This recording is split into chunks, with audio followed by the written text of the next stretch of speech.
వచ్చే ఏడాది పాకిస్తాన్ వేదికగా జరగాల్సిన ఐసీసీ ఛాంపియన్స్ ట్రోఫీ పైన నీళ్లు కమ్ముకున్నాయి. ఇక ఈ టోర్నీలో భారత్ పాల్గొనడం దాదాపు కష్టంగానే కనిపిస్తుంది. ఇప్పటికే దీనికి సంబంధించి బీసీసీఐ కూడా క్లియర్ గా చెప్పింది, తమ ఆటగాళ్లను పాకిస్తాన్ అయితే పంపే ప్రసక్తి లేదని తేల్చి చెప్పింది. ఇలాంటి తరుణంలో భారత విదేశాంగ శాఖ కూడా కీలక ప్రకటన చేసింది.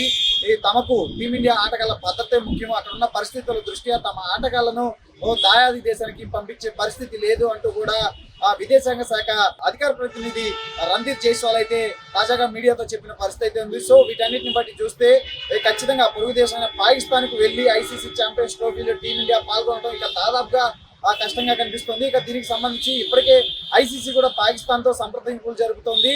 ఈ ఖచ్చితంగా అంటే భారత ఆడే మ్యాచ్లన్నింటినీ కూడా ఖచ్చితంగా తటస్థ వేదికల పైన నిర్వహించాలి, ఇందుకు పాకిస్తాన్ కూడా సహకరించాలి అంటూ కూడా ఇప్పటికే ఐసీసీ సంబంధించిన కీలకమైన సభ్యులంతా కూడా పాకిస్తాన్ క్రికెట్ బోర్డును విజ్ఞప్తి చేయడం జరిగింది. దీనికి సంబంధించి పాకిస్తాన్ బోర్డు అయితే ఇప్పటివరకు అయితే సానుకూలంగా స్పందించలేదు.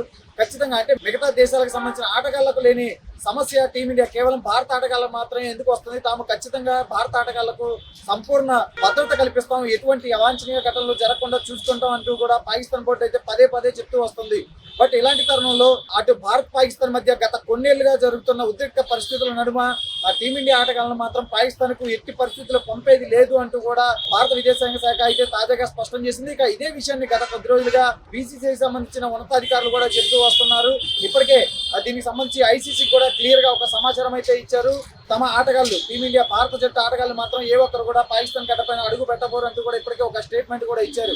సో ఇక వీటన్నిటిని దృష్టిలో పెట్టుకుంటే ఖచ్చితంగా ఈ టోర్నీలో టీమిండియా పాల్గొనాలి, పాల్గొనకపోతే కనుక ఖచ్చితంగా టోర్నీ నిర్వహణపైనే మొత్తం ప్రభావం పడే అవకాశం ఉంది. అలాగే ముఖ్యంగా ఈ స్పాన్సర్షిప్లు ఇవన్నీ కూడా ఆర్థికంగా నష్టపోయే ప్రమాదం ఉంది. కాబట్టి ఖచ్చితంగా టీమిండియాను ఎట్టి పరిస్థితుల్లో ఈ టోర్నీ నుంచి వైదొలకుండా చూడాలి.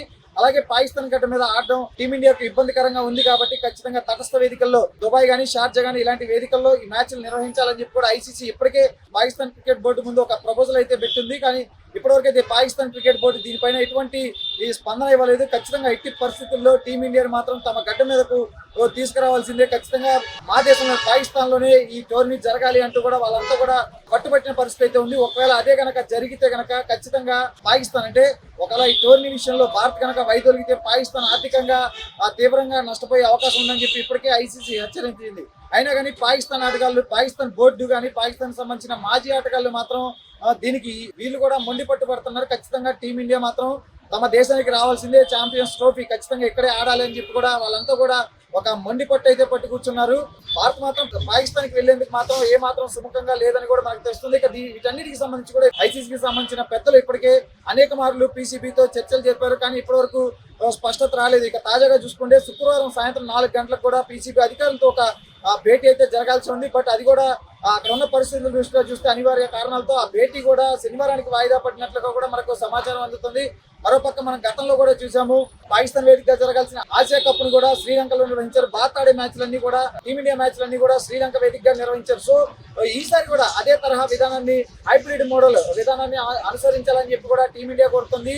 అలాగే ఐసీసీ కూడా పాకిస్తాన్ అయితే రిక్వెస్ట్ చేస్తుంది. సో ఇలాంటి తరుణంలో అంటే ఇప్పటి వరకు అంటే భారత్ పాల్గొనకపోవడం పైన, అలాగే హైబ్రిడ్ మోడల్ విధానం పైన ఇప్పటివరకు అయితే ఎటువంటి స్పష్టత లేదు. కాబట్టి ఐసీసీ ఇప్పటికే ఛాంపియన్స్ ట్రోఫీకి సంబంధించి అంటే షెడ్యూల్ అయితే ఇప్పటివరకు ఖరారు చేయలేదు. సో దీన్ని బట్టి చూస్తే ఖచ్చితంగా శనివారం జరిగే భేటీలో అయితే ఒక స్పష్టత అయితే వచ్చే అవకాశం ఉన్నట్లు కూడా తెలుస్తుంది. ఎట్టి పరిస్థితుల్లో పాకిస్తాన్ బోర్డు అధికారులను అయితే ఒప్పించే యోచనలోనే ఐసీసీ ఉన్నట్లు కూడా మనకు క్లియర్ గా తెలుస్తుంది. సో అన్ని సవ్యంగా జరిగితే పాకిస్తాన్ కూడా దీనికి అంగీకరిస్తే కనుక ఐసీసీ ప్రపోజల్ కి టీమిండియా ఐసీసీ ముందు పెట్టిన ప్రపోజల్ కి కనుక పీసీబీ కనుక అంగీకరిస్తే ఖచ్చితంగా హైబ్రిడ్ మోడల్ అంటే టీమిండియా మ్యాచ్లన్నీ కూడా దుబాయ్ లో జరుగుతాయి.